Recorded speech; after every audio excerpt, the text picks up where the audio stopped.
Good evening all of you.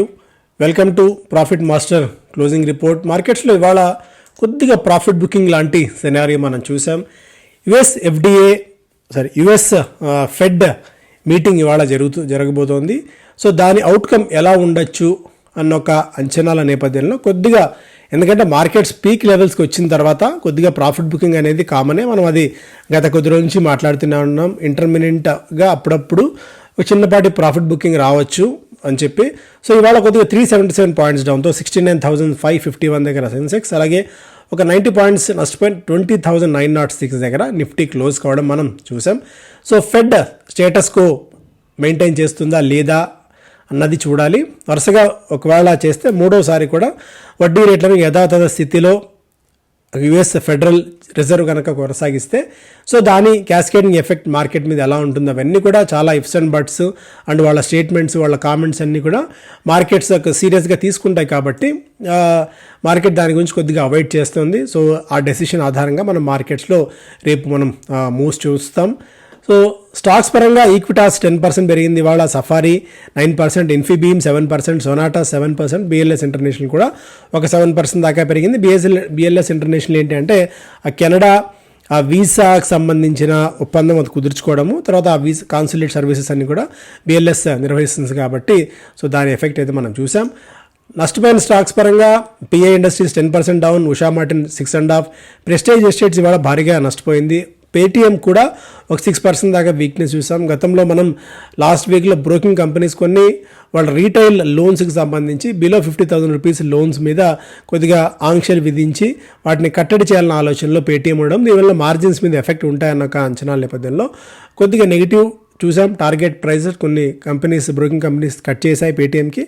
దాని effect ఇవాళ ఒక 6% దాకా కనిపించింది. బ్రైట్ కామ్ కూడా 5% మేర నష్టపోయింది. 52 వీక్ హై హిట్ చేసిన వాటిలో Apple India, Alok, Aptus, Bajaj auto, bank of India ఉన్నాయి. లో టచ్ చేసిన స్టాక్స్ లిస్ట్ అయితే మనకి ఇవాళ కనిపించలేదు. అండ్ ఇన్ఫ్లేషన్ నంబర్స్ వచ్చాయి. ఇన్ఫ్లేషన్ 4.8 నుంచి 5.5% రిటైల్ ఇన్ఫ్లేషన్ పెరిగింది. సో కొద్దిగా ఇది మార్కెట్కి ఒక నెగిటివ్ న్యూస్గా ఇక్కడ మనం గమనించవచ్చు. Shriram finance may enter Nifty, Canara bank could replace Bandhan bank in bank Nifty. So next year మార్చ్లో మనకి 2024లో ఇండెక్స్ మేనేజ్మెంట్ ఇండెక్స్ రెజిగ్లో భాగంగా యూపీఎల్ స్థానంలో శ్రీరామ్ ఫైనాన్స్ వచ్చి చేరే అవకాశాలు ఉన్నాయన్నట్టుగా కొన్ని బ్రోకింగ్ సంస్థలు కొన్ని అంచనాలు ఉన్నాయి. నువామా అంచనా కడుతోంది. సో యూపీఎల్ లగాడ్గా ఉంది. యూపీఎల్ అంత గొప్ప మూమెంట్ కనిపించట్లేదు. సాధారణంగానే ఏ పర్ఫార్మెన్స్ స్టాక్ తక్కువ ఉంటుందో ఆ స్టాక్ని పక్కన పడేసే సందర్భాలు మనం చాలా కాలం చూస్తూనే ఉన్నాం. సో అందులో భాగంగా యూపీఎల్ పోయి శ్రీరామ్ ఫైనాన్స్ వస్తే మళ్ళీ ఒక ఫైనాన్షియల్ కంపెనీ, మళ్ళీ ఒక ఎన్బిఎఫ్సి కంపెనీ. సో ఫైనాన్షియల్ పట్టు నానాటికి నిఫ్టీలో పెరుగుతూనే ఉంది. At the same time Canara బ్యాంక్ని తప్పించి బంధన్ బ్యాంక్ ఇప్పుడు రీప్లేస్ బంధన్ బ్యాంక్ని తప్పించి కెనరా బ్యాంక్ కూడా మనకి బ్యాంక్ నిఫ్టీలో ఒక స్థానాన్ని సంపాదించే అవకాశాలు ఉన్నాయి. సో అవే కనుక వచ్చినట్టయితే ఈ 2 స్టాక్స్లో మళ్ళీ మనం పాజిటివ్ యాక్టివిటీ మనం గమనించవచ్చు. Adani ports to rise $600 million via non convertible debentures. ఎన్సీడీల జారీ ద్వారా ఒక $600 million వరకు అదాని పోర్ట్స్ రైజ్ చేసే ఆలోచనలో ఉంది. షుగర్ స్టాక్స్ మీద కొద్దిగా బలహీనత ఉంది. షుగర్ స్టాక్స్ గురించి మనం ఎందుకంటే ప్రభుత్వానికి అటు షుగర్ కంపెనీస్కి మధ్య ఒక టఫెస్ట్ ఇది నడుస్తోంది, టఫ్ స్టాండ్ నడుస్తోంది. కేవలం ఎథనాల్ ప్రొడక్షన్ చేయడానికి షుగర్ కేన్ని వాడుకోవడం వల్ల ఇబ్బందులు ఉంటాయన్న ఒక ప్రభుత్వ అంచనాలు ఉన్నాయి. అయితే రేట్లు పెంచండి ఎథనాల్ అని చెప్పి కంపెనీలు కోరుతున్నాయి. సో ఇవన్నీ పక్కన పెడితే, ఈ రెగ్యులేటరీ ఇష్యూస్, ప్రభుత్వ ఇంటర్ఫియరెన్స్ పక్కన పెడితే కొన్ని షుగర్ కంపెనీ స్టాక్స్ సంబంధించిన టార్గెట్లను షేర్ ఖాన్ కట్ చేసింది. 4% నుంచి 16% మేర Triveni engineering, Balrampur Chini, Dhampur bio organics ఈ కంపెనీస్ స్టాక్స్ని 4 నుంచి ఒక 16% మేర ఈ ప్రైజ్ టార్గెట్స్ని కంపెనీ కట్ చేసింది. మెయిన్గా Triveni engineering fell over 14%, while Balrampur Chini tank 16% during this time. అదొక update. And already multi bagger అయిపోయింది ఇప్పటికీ. ఇవాళ కూడా 20% మేర అప్పర్ సర్క్యూట్ హిట్ కావడం చూసాము. స్టాక్ 32 రూపాయల దగ్గర ఇష్యూ చేసినప్పటి నుంచి అప్రహతియత ర్యాలీ కొనసాగుతూనే ఉంది. 219% మేర స్టాక్లో అయితే జంప్ చూసాము.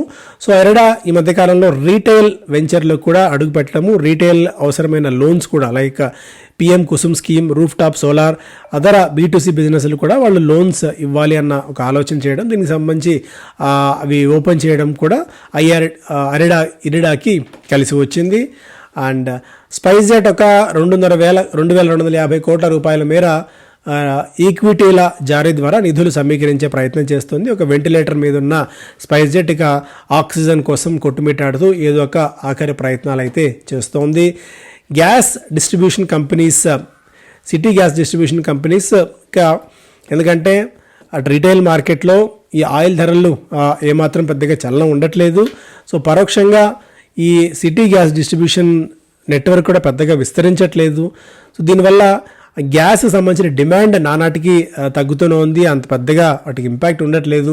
సో ఇలా అయితే అసలు మనుగడ సాధించడమే కష్టంగా ఉంది అనుకుంటున్న తరుణంలో ఈ సిటీ గ్యాస్ డిస్ట్రిబ్యూషన్ కంపెనీస్ అన్ని కూడా ఈ గ్యాస్ ప్రైస్ డిరెగ్యులేట్ చేయాలని చెప్పి ప్రభుత్వానికి విన్నవించుకుంటున్నారు. ఈ తర్వాత ప్రభుత్వం ఎలాంటి నిర్ణయం తీసుకుంటుందో తెలియదు కానీ బట్ సంభవ్ వాళ్ళ టార్గెట్స్కి వాళ్ళు అనుకుంటున్న లక్ష్యాలకి ఏమాత్రం పొందడం లేదు. ఉదాహరణకి అనంతపురం వైఎస్ఆర్ జిల్లాలు తీసుకుంటే ఆంధ్రప్రదేశ్లో ఇది AGP city gas private limited company చూస్తోంది. అచీవ్డ్ ఇప్పటివరకు 3,577 కనెక్షన్స్ మాత్రమే సాధించగలిగారు. ఓవర్గా వాళ్ళు పెట్టుకున్న లక్ష్యం 1,75,193. సో ఈ లెక్కన అంటే వీళ్ళ అంచనాలకి వీళ్ళ లక్ష్యాలకి చేరుకున్న లక్ష్యాలకి చాలా పొంతన లేని పరిస్థితి ఉంది. కాబట్టి సిజిడిస్, సిటీ గ్యాస్ డిస్ట్రిబ్యూషన్ కంపెనీస్ కొద్దిగా ఇబ్బందికర పరిణామాల్లోకి జారుకోబోతున్నాయి అనేది ఒక ఓవరాల్గా స్టోరీ సారాంశం. దీన్ని బ్రాడర్ పిక్చర్లో చూడాలి. సో ఈ రోజు ఏది జరుగుతుందైతే చెప్పడం దాని ఉద్దేశం కాదు. టీసీఎస్ 52 గరిష్ట స్థాయికి చేరుకుంది. షేర్ బైబ్యాక్ 35% అక్సెప్టెన్స్ రేషియో ఉంది. లాస్ట్ టైంతో పోలిస్తే కొద్దిగా ఎక్కువ, బట్ స్టిల్ స్టాక్ అయితే గత కొద్ది కాలం నుంచి స్టాక్ పెరుగుతూనే ఉంది. కొన్ని బ్రోకింగ్ కంపెనీస్ 4,100 రూపాయల దాకా టార్గెట్ ప్రైస్ ఇస్తున్నాయి స్టిల్ టీసీఎస్కి. డిక్సన్ టెక్నాలజీస్ గత 2 రోజుల్లోనే 13% మేర పెరిగింది. లెనోవో నుంచి వీళ్ళు కాంట్రాక్ట్ దక్కించుకున్న తరుణంలో డిక్సన్లో ఈ వేగం, ఈ దూకుడు కొనసాగుతోంది. అల్ట్రాటెక్ స్టాక్స్ 10,000 రూపాయల మార్క్ని టచ్ చేసింది. స్టాక్ 2 రోజుల్లోనే 6% మేర పెరగడం అయితే చూసాము. జేకే బ్యాంక్ కూడా 8 ఏళ్ల గరిష్ట స్థాయికి చేరుకుంది.